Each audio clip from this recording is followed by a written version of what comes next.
Wow, we're so compatible. Can't stand you. Greetings and salutations, and welcome to Hacker Slash. If you're joining us again, welcome back. I'm going to get pizza. If this is your first time listening, welcome to the party. We are a horror movie review podcast dedicated to telling you whether a movie is a hack, a total joke, a waste of time, or a slash. Totally killer, pun intended. We believe horror is for everyone, and as such, we're rating these movies with a perspective we've gained from our varying walks of life and the flavors of fear we fancy most. My name is Chris, I'm your friendly neighborhood slasher enthusiast, and this week I'm joined by the classic horror connoisseur Sean. When he wants to hide that he shit his pants. And the paranormal paramour, Binks. This place is shit. This week we're looking back on a 2024 film that's set in the chaotic beginning of a familiar nightmare. Before we get down to business though, we have some follow-up.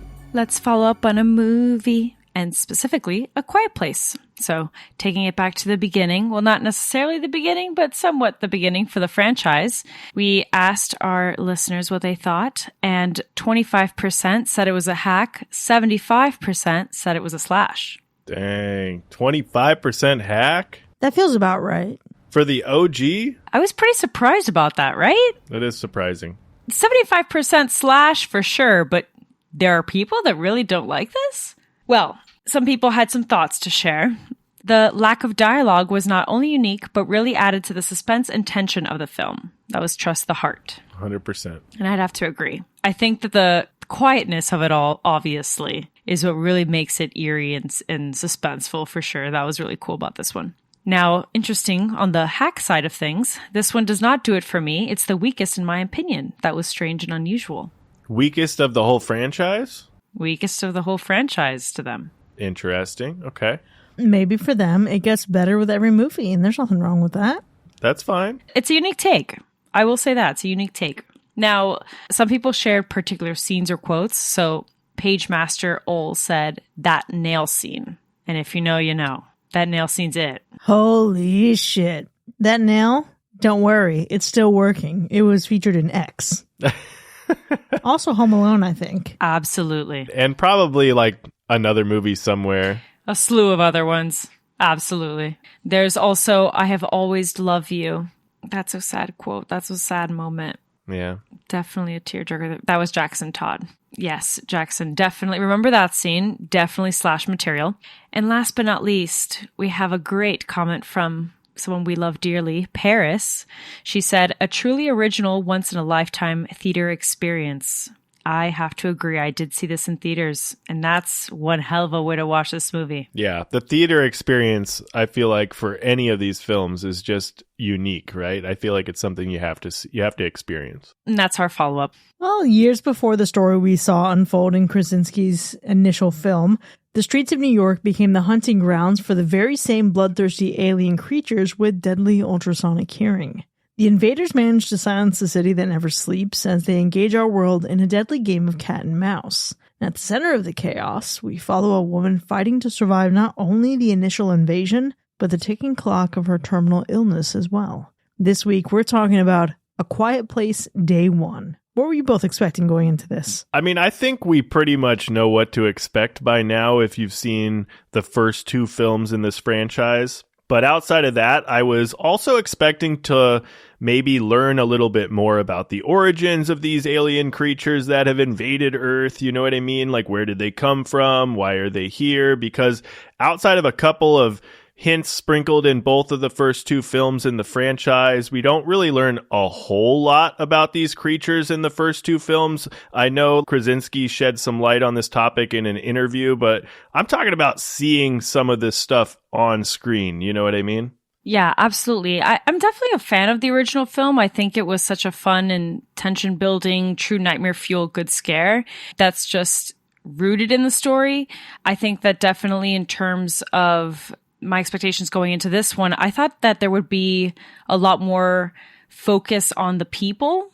I don't know what it was. Something gave me the idea that it's going to be more focused on the people experiencing it versus exposition on who these aliens were. Because at this point, we're at the third film, even if it is a prequel of sorts, right?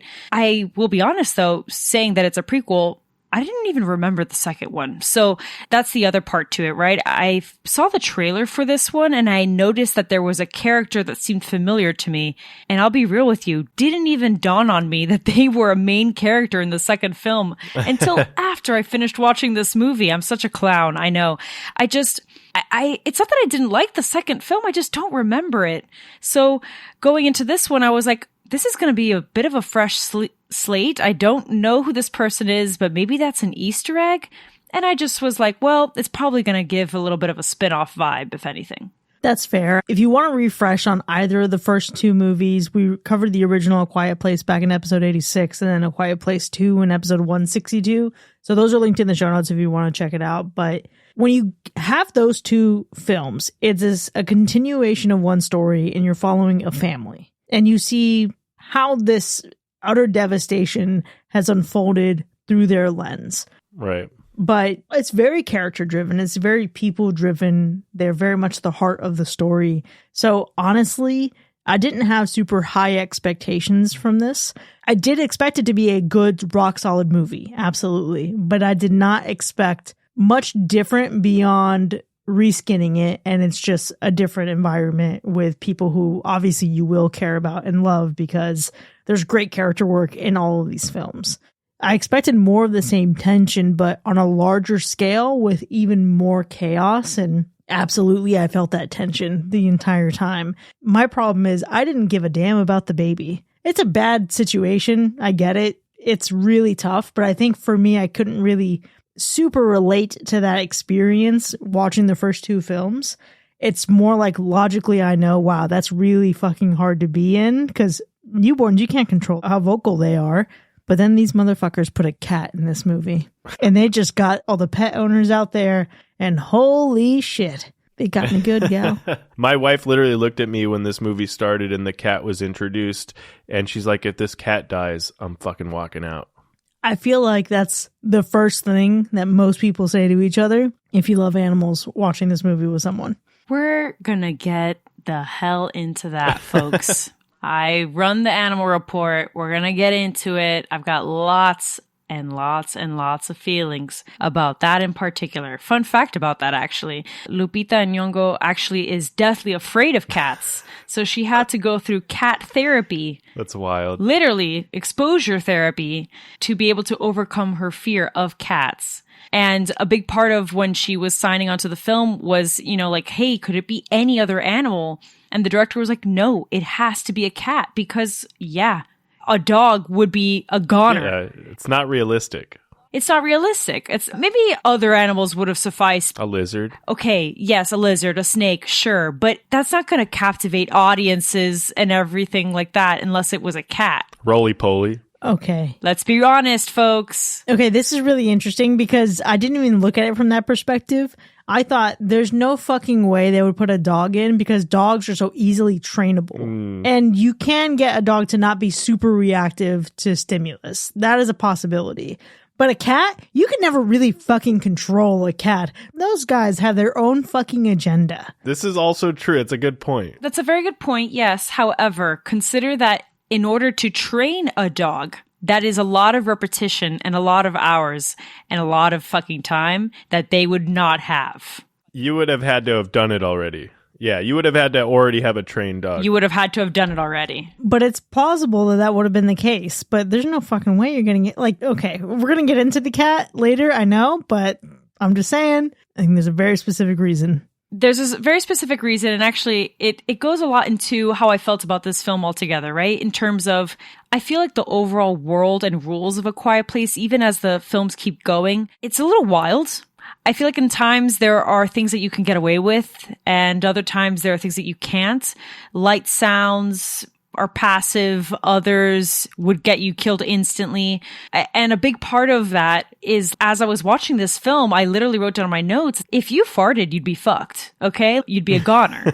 Or would you? I don't know. You can't necessarily control the sound of your fart, okay? So figure it out. Clench the ass cheeks, because you might be able to get away with it. You might not. I don't know. The rules keep changing with every fucking film in terms of how these aliens react to sound. It's just true. It's just honestly true. So I was trying to make sense of the logic throughout the film a little bit. Yeah. A lot of it had to do with the fucking cat, I'll be real. That aside, though, I was generally impressed and I was very invested, not just in the cat, but actually in the characters and what they were going through. And that's why when I came into this, I was expecting it to be more people-centered. I was happy that it was.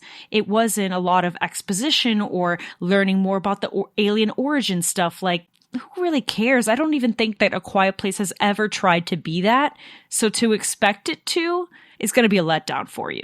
Yeah. And you know what? I think there's probably a good chunk of people just on the conversations that I've had that did expect just that. And so maybe they got let down. I don't know. But, you know, this movie really just has all kinds of feels. It's just, if I'm going to be honest, I was a little worried with a new writer in the mix for the screenplay that's also the new director. And maybe it wasn't going to have the same feeling that you got from the first two films. But I got to say, this movie definitely delivers on the feels. There is laughter. There's crying. Well, I didn't cry, but my wife definitely did. But don't get me wrong. It was a heart-wrenching film, to say the least. But this shit really hits all the feels. It pulls on every emotion and heartstring and all these things throughout the movie. So there's just so much going on. There really is so much going on. I, like your wife, absolutely fucking sobbed in this movie. Yeah. They played me like a damn fiddle. And that's okay. At some point, I stopped even trying to hide my tears from Allie as she was sitting next to me. I was like, fuck it. I'm just going to be out here crying in the open. But the other thing I struggle with in this movie is there's this element to it that is, on one hand, a disappointment, on the other hand, beautifully unique. And this is where I would say, could this be a near perfect film? Yes. But here's the misstep for me. You have the setting of New York City, and that really begs and demands grand scale. And there are moments in this movie where we do get that grand scale. And I don't think this movie was as gory as it could have been. Facts. Granted, the first two films are also not that gory, but in a city of this magnitude, it just feels like we didn't get almost enough of it. And maybe that was just me having an unrealistic expectation. But on the other side of that, if I want to reframe this in my mind, what I think this movie is surprisingly so successful is it felt fascinatingly singular and intimate despite the entire population of the city. This felt as intimate as a farmhouse with a small family miles away from anyone else when these people are trapped in a city with feasibly hundreds or thousands of other survivors. I'm a little torn. Yeah. I mean, you're kind of on opposite ends there. Like, that part surprised you, but the disappointment was the vast city? The disappointment is it feeling like it didn't live up to the entire amount of bloodshed. And I'm not talking Terrifier 3 bloodshed, right? But we think about what we see when all this shit pops off, and I feel like we didn't get enough of that. Yeah, we didn't get enough. I'm tracking you. I gotcha. There's a little bit too much safety in this movie for me. It makes sense. I think outside of the fact that this movie has this ability to evoke all this emotion out of you, I think the most surprising thing for me was maybe the cinematography, because I think we do get some really cool shots in this movie, and I wasn't sure. Like, it felt like there were some really interesting, really well thought out shots that we got where it just was really beautiful to look at, and there was moments that I just thought were really well done. So I think the way that they captured the scenery in the film was pretty good. There was some really cool shots there. I gotta say, I was one of those people that did expect to see a little bit more origin story. So I will put my hand up there and say, given the title, it's a little bit misleading. So I would say because if I had to pick a disappointment, it would be the fact that maybe not the aspect that they really didn't play heavily into that stuff without getting into any really spoiler stuff. Maybe it's just the fact that they chose this title, because I don't think this title matters. You know what I mean? To what the story is. I don't think it really matters. They could have chose something else. It could have just been A Quiet Place 3 for all I care. It could have been A Quiet Place NYC. It could have been a not so quiet place. Right. It could have been Unquiet. Yeah. It could have been A Loud Place. Y'all are absurd. Yes. I mean, I suppose, but I have an argument here. And it's that although I forgot who he was, there is a character that is then in the second film. There is. So you kind of need to establish that it is the first day, right? So perhaps there is a little bit of prequel energy to some extent. There is. I suppose that I just figured there was nothing really to reveal in terms of the origin of these aliens, because what happens with those kinds of films is that typically when you're discovering who these aliens are and where they came from, you're going on a journey of what to do to prevent them from reckoning your whole frickin' place. You know what I'm saying? Or discovering how to take them down. And it is very evident from both the second film, the first film, that it has not been resolved, even months, years, I think, even afterwards, right? So I think maybe that's why the approach of not even bothering to continue to explore what these aliens are or how to defeat them. I guess they just figured it wasn't worth it, because you kind of see how to do so in the first and the second film too. Now, that's what really surprised me, right? Now, the disappointment. We've already talked about it a little bit. We're sure as hell going to get into it in depth in the spoiler zone. I love animals, but my disappointment is the use of the cat, is the cat's involvement, actually.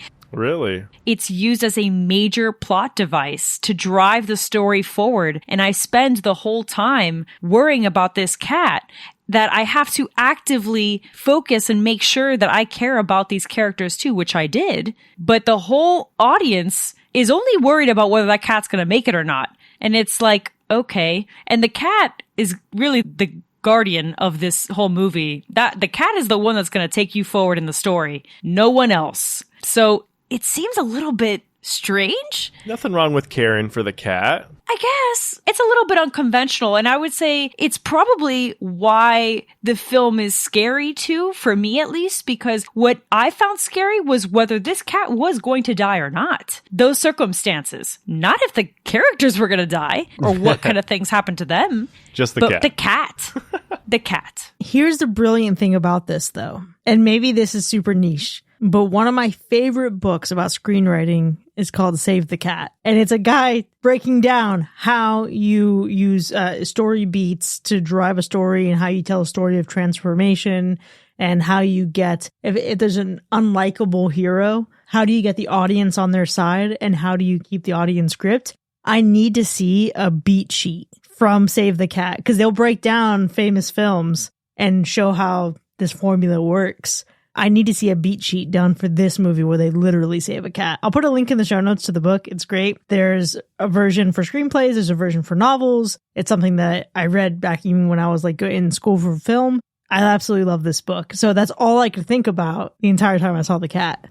That's so interesting. Yeah, I'm actually really interested in reading that. So to clarify, is it that they are kind of writing it so that you are following along with a potential main character that maybe you don't resonate with or you don't find savorable? Is that what it is? Yeah. It's like you have to have them do something to get the audience on their side, like save a cat from a tree or a burning building or some shit like that. Oh, okay. I got you now. Okay, but my curiosity is here. Are we then saying that the main character here is someone that the audience does not like? No, not at all. I'm just saying that Save the Cat, and this is a movie all about saving the cat. That's where the comparison lies. I'm just giving the context of what the book is. Gotcha. Okay. No, because our main character, she's a fun one, but she's a little sassy, and I kind of really dig her, that's for sure. Yeah. But I was just curious if maybe we saw that utilized as well. No, not in that sense. But I think there is a lot here to unpack in terms of why this movie can still be frightening. Sure. I felt like this movie is a lot of more of the same.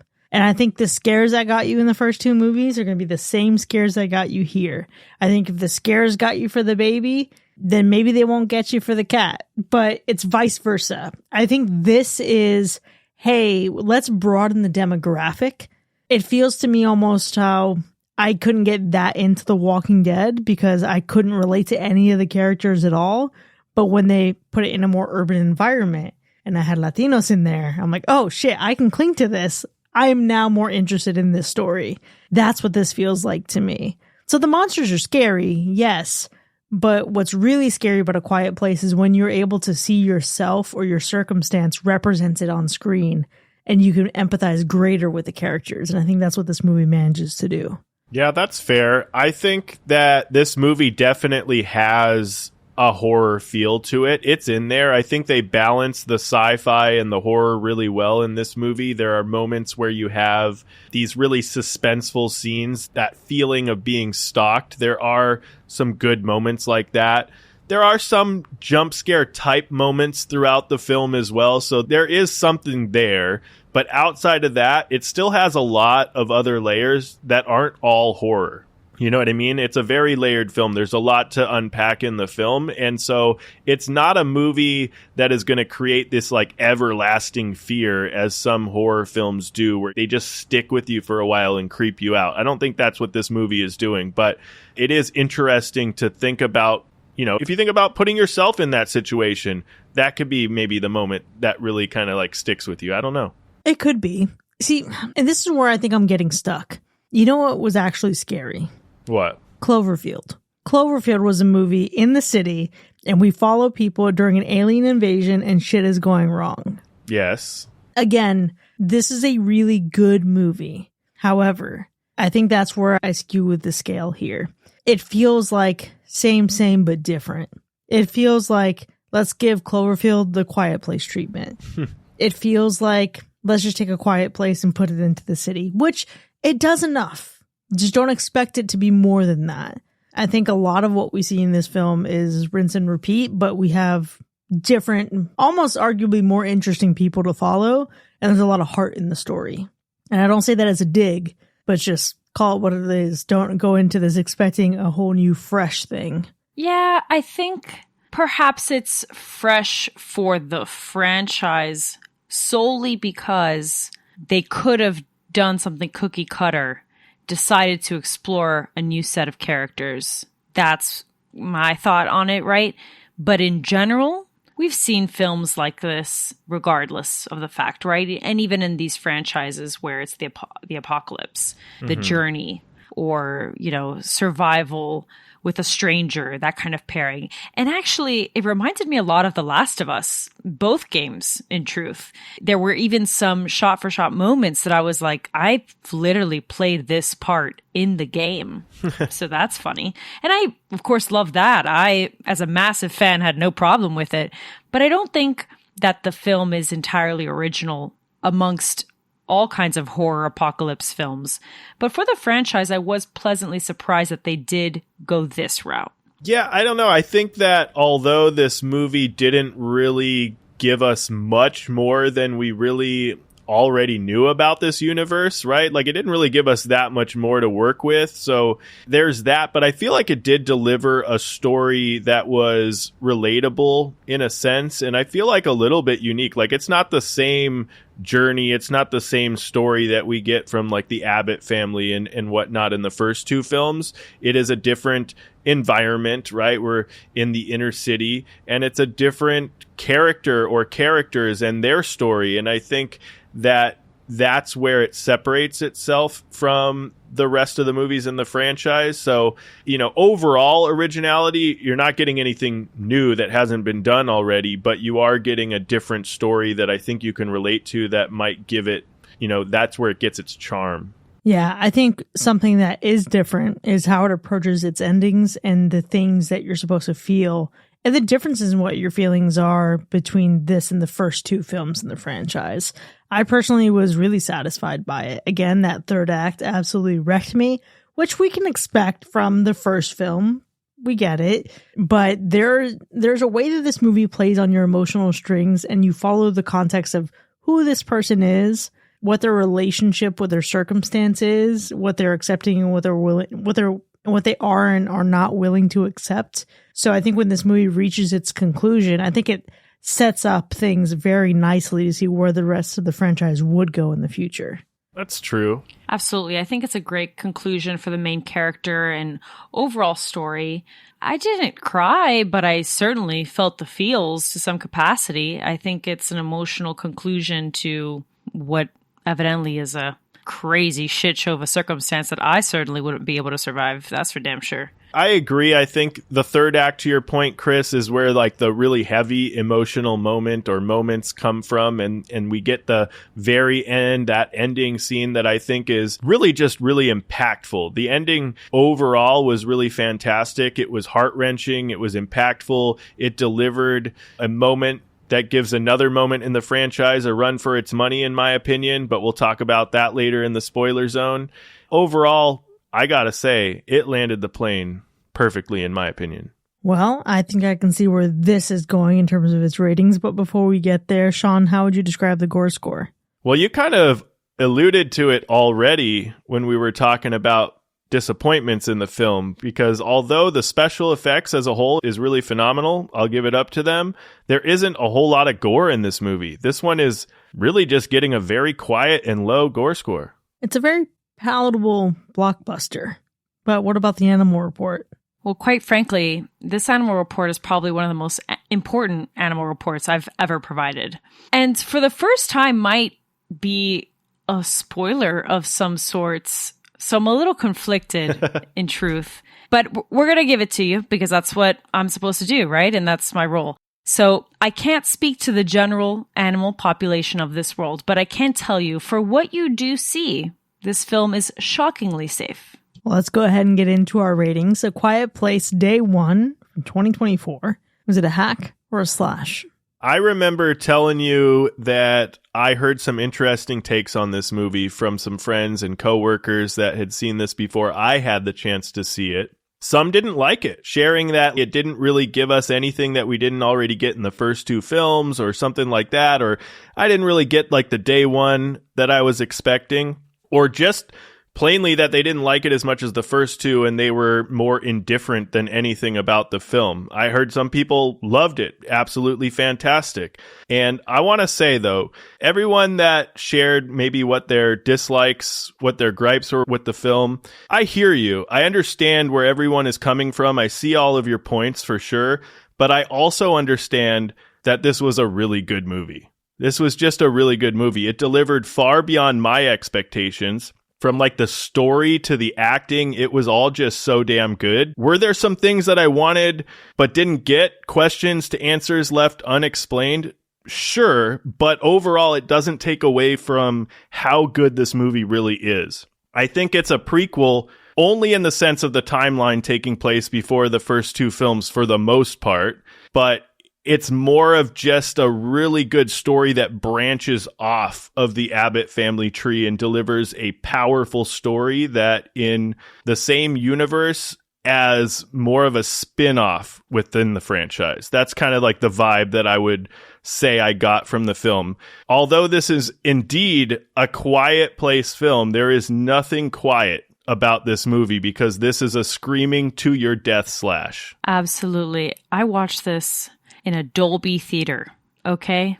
Imagine that. It was definitely loud, believe it or not. But you said it best, right? It's definitely not a typical prequel, maybe even more of a spinoff. And I think in the world of prequels we can assume a lot of what we're to watch, right? And I think A Quiet Place Day 1 changes that on its head and instead gives us an opportunity to explore what it's like to survive a world like this one alone instead of with a family. It provides more of that human connection and investment as a viewer that you may have not expected. And for me, I've already said this earlier, I don't need to know where these creatures came from because ultimately I know that they don't go anywhere for a good damn while anyways, right? So why bother? At least that's my opinion, right? I had a great time with this one. Specifically, the chemistry between Lupita Nyong'o and Joseph Quinn was chef's kiss all the way. I loved it. And I think that's a bit of the reason why I shared that. For me, I don't really think that they needed to use an animal to carry the story or, use it as a plot device of any kind, because the emotional weight that the two of them conveyed in their performances was enough for me and enough to keep me invested. And if anything, the cat was a little bit of a distraction, but that's okay because it's a cute cat. So it's expected. All that to say that for me, this was definitely a slash with or without the cat. Listen, we have some things to say about this cat, but what I can say for now is this is a good movie. I've had my fair share of moments I wish were a little bit different. Maybe I wanted the scope to be a little bit bigger, but that in no way diminishes how absolutely rock solid this movie is. I'm more invested in our main character. I had a deeper emotional resonance with her than I recall being in the first two films. And that's no shade of the first two films because they were also emotional. They were also impactful. This could have been a lesser film with a different cast. And yeah, sure, we have a different writer, director, but it's clear to me he understood the assignment, and this is undeniably a slash. And with that, A Quiet Place Day 1 has earned a universal slash. Now, if you've already seen this movie, what would you rate it? Let us know. You can join that conversation for free in our Discord server, and you can find the link to join that specific forum in our show notes. But if you haven't seen it yet, you can follow the other link in our show notes to see where you can find it streaming right now. And when we return from our break, we'll dive deep into the spoiler zone territory together and unpack our feelings on that cat. We'll see you in a bit.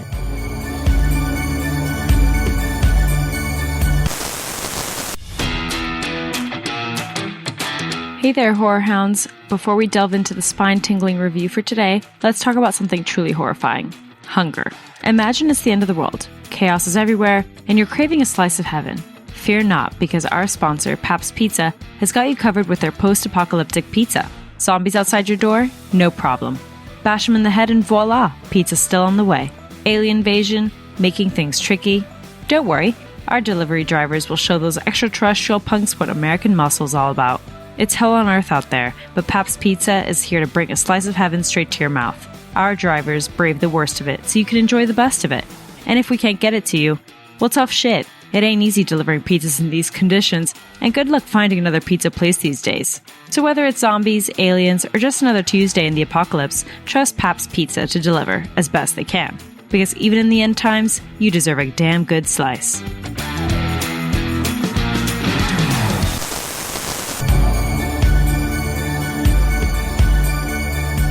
Welcome back, folks. You are now entering the spoiler zone for A Quiet Place Day 1, which has earned a universal slash. We have a lot to unpack here, but before we get into the specifics of our ratings, let's go through those kills. Yeah, this one is a little tough because there are definitely some moments that are hard to track an accurate number of deaths. There is at least one moment specifically where there is so much going on, so much chaos between the death angels killing people or people getting trampled by the hordes of people trying to run somewhere, anywhere. It's just really tough to follow. But for the sake of this podcast and my dedication to this show, we did land on a number, kind of. I have 14 deaths plus the millions and millions of the Rock's kills. No, probably like hundreds, maybe thousands. I'm not sure that died in the city in those moments that they didn't really give us the kills. You know what I mean? But we know it happened and people died for sure. But okay, let's settle on an unofficial, I don't know, 214 if we're being nice, maybe, and a semi more official 20. That seems right. Incredible. It's the New York City scale for me. Yeah. It's the Virgo precision for me. We got a kill count as big as the rats. There has to be something there. We had to land on something. But, we're going to get into the kills. I'm going to ask y'all what your favorite kills are, but I feel like there's an obvious favorite kill here. So I'm curious if anyone has a differing favorite kill. Ooh, I don't know that it's that obvious. What? Is it not? Okay, well, that's great. Let's hear it. What you got? Okay, mine is that little bitch man who is fucking freaking out. I swear on God. Oh, no. You guys had the same favorite kill again. No. I swear on God, the day that we post on our social media that we have the same kills every time, and it's been done again. What the fuck? Every time. And it's been done again. This is nuts. I'm done. It's been nice. It's been real. It's been fun, friends. Wow, we're so compatible. Can't stand you. Is that the obvious kill, though, Sean? Was that the one? No. Oh, because it was for me. The obvious kill is the last death. Oh, yeah, of course. Of course. No, we'll get there. It's the most impactful death, and it gives fucking Lee Abbott a run for his money. In my opinion, she's so much more badass for doing it her way, that way, than he, and I get impactful, he did it to save his family, but this was just fucking badass. Yeah, it absolutely was. Yeah. And I'm feeling good. Woo! Yeah. What a savage. I'm never going to be able to hear that song the same. No, absolutely phenomenal ending for that kill in and of itself. But the guy shouting, absolutely. I was Henry. I wanted to bash that motherfucker right through the brick. Just cállate la boca. It was just... Oh, I was so happy. was a little shocked, though. I'm not shocked is the right word. I feel like, yes, I had the feeling, too, this guy needs to stop. This guy is putting everyone in danger. But I didn't expect for him to be murdered. I don't know why. I thought maybe he would cover his mouth, maybe knock him out, maybe whatever. But this dude literally, maybe accidentally, I don't know. But he definitely fucking killed this dude. It seemed like it was an accident. It was giving, I just want you to shut the fuck up, but I also don't know how to get the fucking... Yeah. That was an innocent mistake, and you can see it weighing on him in the immediate aftermath. He doesn't feel good about it. But, Henry, you did what you had to do. It was a little jarring, but yeah. And did everyone a favor, I'll tell you that much. The other kill that I actually wanted to highlight, because of course I now have to prepare two of them, knowing that Chris and I are going to have the same one. Gotta have a backup. It was a highlight for me because it's Alex Wolff. Love him. Didn't know he was in this movie. So that was a great jump scare. I was shocked, mostly because Alex Wolff with a beard, because you're trying to age him up. Okay, I guess I'll buy into it. But what makes it sad is, man, you really went through all that effort. You really did the things. You really tried. Just to be whisked away that quickly from a torn shirt. And this is what I'm talking about in terms of the rules. A torn shirt. Yeah, I know. Is what got you killed. While everyone's walking on glass and shit like that. Oh, okay. Thank you. While there were hordes of people walking through the streets of New York City, stepping on things, and they didn't die immediately, it's giving suspicious. Well, I think it's how isolated a specific sound is within the context of other sounds. Yeah. Correct. That's where my mind was going. I was like, all right, well, let me try to rationalize this. They're in an alleyway. It echoes. The generator was on at some point, so they were probably already on their way. They were vigilant at the time. You got to make up all these fucking reasons to make it make sense. But it was sad that he passed. I was down for a little more Alex Wolff and some Hereditary moments. Oh, well. You know, for as nonsensical as the rules may be, the sound continues to be, and the sound and the lack of sound continue to be the best parts of this production for me. It's something that's a standout from the first two films, and perhaps in A Quiet Place, when you have even the wind blowing through a vast open space, it hits a little bit different. But for me to experience, okay, I think about not going to New York City because I imagine it's too fucking overstimulating, but the eerie quiet in this film, ooh, it was chilling. And honestly, there are some moments in here thinking about such a big city in the immediate aftermath of chaos and the silence of that and the deafening silence of that. There are moments in here that absolutely reminded me of footage that we've seen from 9/11. Even just the impact where the movie tells you in the beginning, the audio decibels of the city is like the equivalent of someone screaming constantly, right? But thinking of what they give you there, and then thinking of post this initial attack, and the city that is once just a constant scream is just silent, which is eerie, right? And we actually got a little bit of that with COVID. Mm-hmm. It was like one of the first times that the city was freaking quiet and there wasn't shit happening.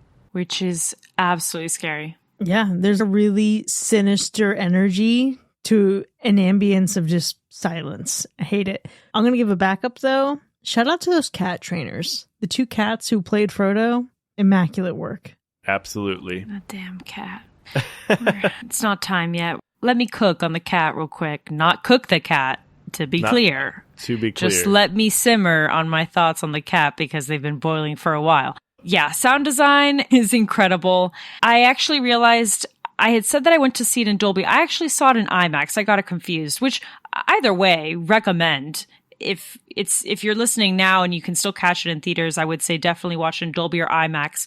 But I saw it in IMAX, and of course you would anticipate, just like the Dolby alternative, the sound design is incredible. The sound design in those kinds of atmospheres, insane. You feel everything while you're in that chair. It was a little too much at times, that's for sure. But my favorite production element was just in general that cinematography. I think, Sean, you had brought it up earlier. There were such incredible shots, so exquisite, so rich. There was one particular scene that I loved, and it was when everything was just like pure white ash, and all you see are just bright red smudges here and there, obviously blood. And I know that this movie is not gory at all, but with the little that they give in that particular scene, I thought was so unsettling, so surreal. It kind of reminded me in a fucked up way of heaven, right? Things are called death angels. And that scene in particular is all white ash. And we see that in film and in paintings and imagery and art. Heaven is portrayed as just an all white space, right? So it was so creepy to me that these things are called death angels. Everything looks like heaven in this, what is obviously a barren bloodbath. Could have been more of a bloodbath, but you get what I'm saying. You see these spots of red here and there.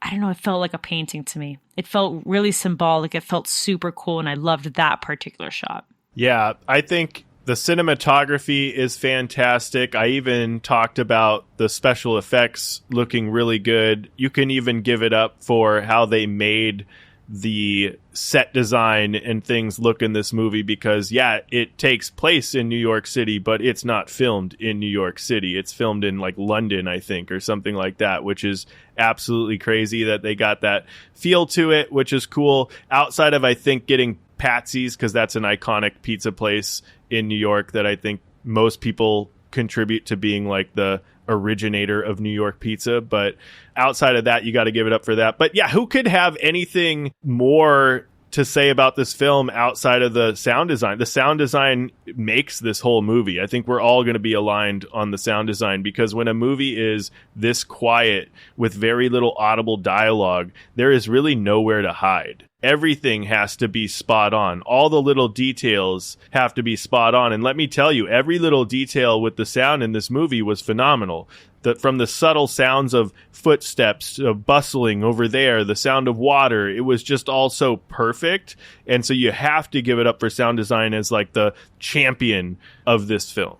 You know, I think that sound design really shines in what really was my favorite scene, and that was the pharmacy run. We have this moment of endearment between our two central characters when she's in pain, she's suffering without this medication, and he's going to just bite the bullet and make the plunge. But there's so much anxiety with that. When we get these moments of turning around and looking, you realize that Frodo is there with him, and then this ends up resulting in Frodo fucking going off on his own. Oh my God. Into what feels like a hive or a nest of these things. And I know that's not literally what they were in, but I wouldn't say it's the most tense moment, but it does feel like one of the most endearing moments for helping me care even more about these characters. We have such a level of charm and getting to understand who these people are. And for him to say, hey, all right, I've been following you this whole fucking time, but I can see you need this. What do you need? And to actually make that plunge, I think that's where this movie really shines. It's the dynamic between the two of them. Not that she needs him. He does need her, but the fact that they work together, I absolutely loved it. Yeah. Even following that scene, that shot of the helicopter sticking out of the fucking building, that was such a cool thing to look at. And that's a scene that reminded me of The Last of Us. Another one of the many. Yeah. There's a scene in particular in the game where it's a helicopter out of a mall, actually, and she is trying to find medication for Joel, the main character in the first game. So it's almost eerily similar, but yeah, fantastic scene. Mine is them in the lounge with the two of them doing the card tricks, eating the pizza, which, okay, I've already gone too far into this episode without saying it, so I'm going to say it now. Joseph Quinn is hot as hell. Fine as hell. I love him. Yeah, I've already gone, 14 minutes into the spoiler zone about, and I haven't mentioned it? Psh, criminal. I love Stranger Things. Listeners, if you don't know this about me, I'm a mega Stranger Things fan. You don't see it on camera right now, but behind this monitor is a slew of Stranger Things items, some of which are Eddie Munson, which is Joseph Quinn's character in the show. I love him immensely. Him eating a pizza almost knocked me out. I was unwell. So that entire scene was just incredible, immaculate, loved it, loved the chemistry build. And I want to be specific in saying that what I appreciate about this particular scene and the two of them together is it doesn't give a romantic relationship entirely. It just gives two people that really care and want to survive. Yeah. And I think that that's also awesome. It doesn't always have to be a romantic situation for you to want to help someone else to survive or get to the end. You know what I mean? And I think that their relationship is so ambiguous in this film. Of course, you're going to want to root for them and, you know, have them be together because a big part of that is also like the heteronormative aspects of things, right? And so you're just going to want to push that. But I think we can also entertain the fact that they could be platonic friends and they just care about one another. And in general, that scene is a great gray line, right? Or it's on the fence about that I thought was so sweet. It's that human moment that I've been talking about that I love about this film. It's just two people, despite being complete strangers, spending some time together. And let it be whatever it is. If it is romantic, if it is just friends, who cares? It's the end of the world. It's the least of your worries at this point. Yeah, I never got an ounce of romance from them, but I did just get pure, wholesome companionship. Sure. Yeah. For sure. Same. So I agree completely with what you're saying. Yeah, I didn't feel like there was any romance going on. I did feel like an emotional bond of some kind, you know what I mean? But yeah, definitely didn't feel like relationship-y. Good, because he's mine. Just kidding. It's all yours. I will tell you, though, for me, it's the subway scene. The subway scene I thought was really great because it's the moment in the film that feels the most horror. They're in that subway. It's dark. You know they're being stalked. You can hear them behind you. You can hear all the little creepy sounds that are probably echoing through the tunnels of that subway system or sewer system or wherever the fuck they ended up. And it was just so good. The sounds were creepy. It was super tense.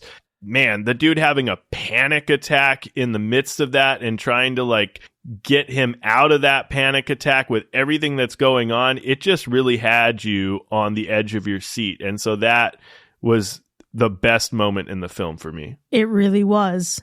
But I gotta just say something, and this relates to the cat. Okay. That cat was submerged too many damn times to be alive still. Dude, yes. Cat was way drier than it should have been when they got to the other side of this. And that's how you know. Again, back to the whole you can't fucking control a cat.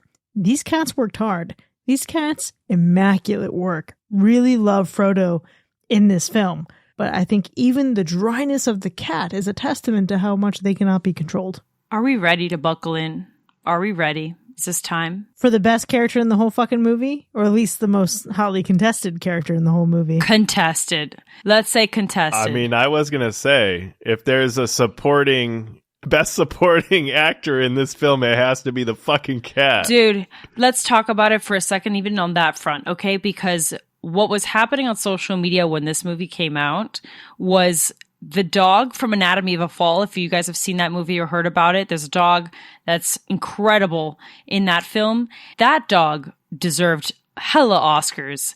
And now this cat is its enemy, right? It's like the next, that was the 2023 winner. This is the 2024 winner, because it is incredible to me that cat was so professional. It's probably more professional than most actors in the industry. It's insane. Truly. Absolutely. Shows up, hits their mark. Hits their mark every time. Both of them. Not one, but two. Mm-hmm. It's incredible. One take every time. But here's my problem. Is that a real cat out in the wild like that would not be like that. Now, I will say, I understand that this cat is a service cat. It's a service cat. How did you train this cat not to even meow? Is that a thing? I don't know enough about cats. Not one meow. Not one? I mean, cats and animals can have issues with their vocal cords. This is true. We're reaching, okay? Because here's the other part. To your point, that cat was submerged several times underwater in a bag, dried faster than my own hair out of the shower, okay? Was completely fine. Have you ever seen a cat act that normal after being in water? Here's the thing. The worst part of this movie, and I know that's not a serious worst part. We're going to get there in a little bit. The worst part of this movie is them thinking they could put a cat get it wet in this film without anyone getting fucking scratched. Not enough scars on these people. Not enough scars. If you're going to do this, then do it right and make it real. That cat also got hit hard as fuck against those rocks when they were like finally reaching the end. That cat is fine. Get the fuck out of here, dude. That cat is immortal. That cat is immortal. It's got 9 lives. No, man. He fucking expended like 13. Maybe. At minimum. I just couldn't. I really struggled with this cat. I really did, because it felt like the only reason that they were going to certain places, or again, every single thing that they did was because the cat kind of led them there, or we were trying to follow the cat or make sure that the cat was okay to some extent. And I'm like, dude, I feel like this is a Quiet Place version of A Secret Life of Pets. Okay. All I needed was the cat just to talk. A quiet cat. You know, you brought up a good point. You talked about just now, or you just said something about the cat almost guiding them, you know, where to go throughout the city. And historically, ancient Egypt, they believed cats guided them through the afterlife. So, I mean, there's a connection there, maybe. What a mic drop. You're so right. Shit.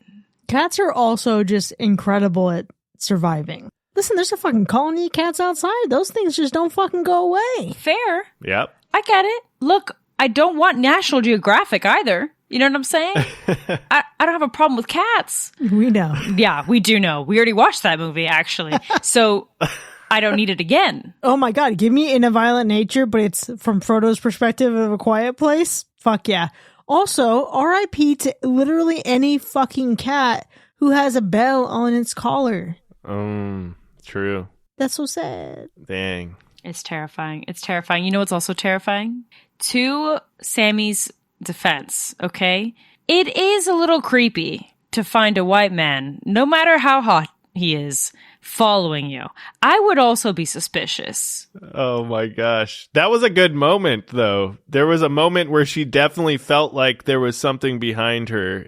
And we all thought it was going to maybe be an alien, a death angel, but it turned out to be this dude. Yeah. Okay. So that we asked the question, who would you rather encounter in the woods, a bear or a man? A bear. Who would you rather encounter in the streets of New York, a death angel or Joseph Quinn? Joseph Quinn, obviously, but just a man. Oh, Joseph Quinn, obviously. Right? Like just a man. You know, just remove the charm and the likability of Eddie. But absolutely, it was a great moment. It was a great moment. I love that he looked like he was a stray cat following her. You feed him once and you never get rid of him. Dang. That was very sweet. I also just love that he is a panicked young guy who is freaking the fuck out, brand new to the city. How real is that? Because there's so many transplants in New York, right? And so many people that probably just arrived, whether it be for an internship or a new job or had just moved there. I mean, we're experiencing a lot of that even here in Miami. So many people moving here for the first time. And if things were to pop off, where would they even go? What would they do? You know? And in New York City, it's so systemic. Everyone, even in their personalities, everyone is to themselves, so isolated. They figure their shit out on their own. Miami's a little bit more community focused, so I could never in New York. And I've got family there, and I still would be panicked outside of the circumstances, right? But to be by yourself, it's frightening. It's frightening. And it's very interesting to see it in a male character that's vulnerable enough to be freaking out, to be frightened, to be panicking, full-on panic attacks. I thought that was pretty interesting approach. Definitely. Sam's character was just like, man, the best. I mean, Lupita's performance gave you so much emotion throughout the entire movie. What this woman can tell just with her fucking eyes, I'm telling you, this was phenomenal. Absolutely phenomenal. It's honestly incredible, and it gives us a character who's been looking at the end of her life for seemingly a long time at this point. Right. She makes very comfortable, casual jokes about maybe she'll be dead by the time this all rolls around to go to the Marionette Theater later. And for her to be so dead set on this, she has her cat. She wants to go get this slice of pizza. Yep. And at first that can seem a little ridiculous. But then you realize, what this slice of pizza means to her. Yeah. And you see the fact that, hey, in this moment, she gets to not die in hospice. True. She gets to go out on her own terms. Yeah. This entire movie is her making a choice and really regaining control over a life that maybe has felt out of control. You're right, though. Thinking back as I watched this film, you know, the first couple references to this fucking pizza, I was like, haha, okay, the pizza.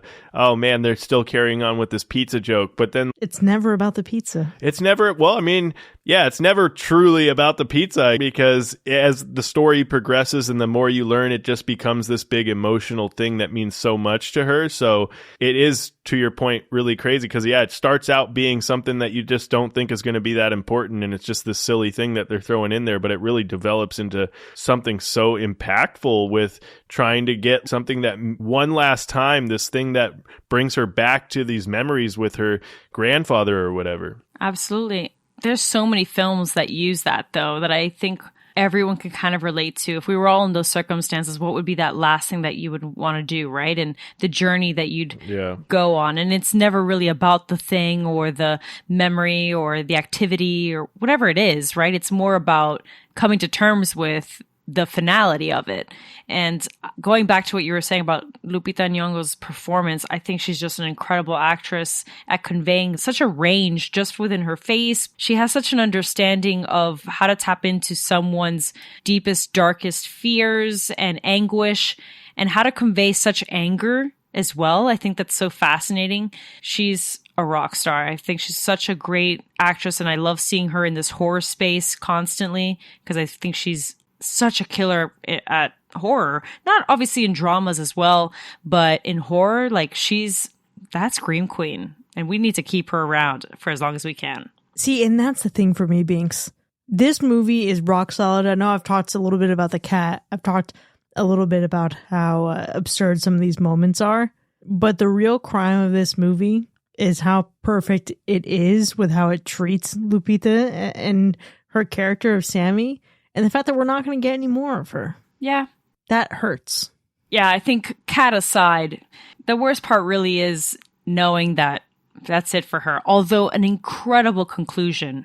It's odd to say that she's a final girl because she isn't. But one hell of a final girl, though, in reality. You know what I mean? If she didn't have cancer, you know, and if she didn't have this horrible disease, she would have fucking made it far. Oh, for sure. What a way to go off on your own terms. Absolutely. And it's such a shame that we don't see more of her, even just one more film. She fucking nailed it, but what an iconic character.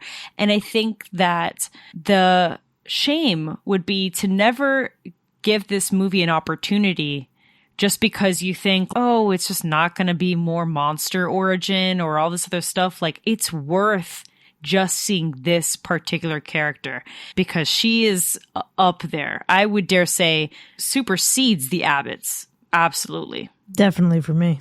I definitely think so. I think this story that they give you surrounding her and her quest to have that moment before she inevitably dies and she's going to go out her way, which is awesome. I think, yes, I don't even know what to pick for a worse part. I don't want to say the same thing as you, so I will, I guess, continue to just talk about like the misleading title of Day One. I just don't want it. Just give me something, anything else. It could be in the timeline. Marvel does this all the time. They put movies out that are technically in different timelines before or after any other specific movie, but they don't call it a prequel. They don't call it a sequel or anything like that. And so just figure out what to title this, because unfortunately, I think a lot of people were expecting to see some origin story or something a little bit more about the Death Angel creatures. And if Krasinski's going to go out there in an interview and tell you what the origin story about these creatures are and then not put it in the movie, that's also kind of like a slap in the face. So just leave it all alone if you're not going to fuck with it. Yeah. Just learn to let sleeping dogs lie.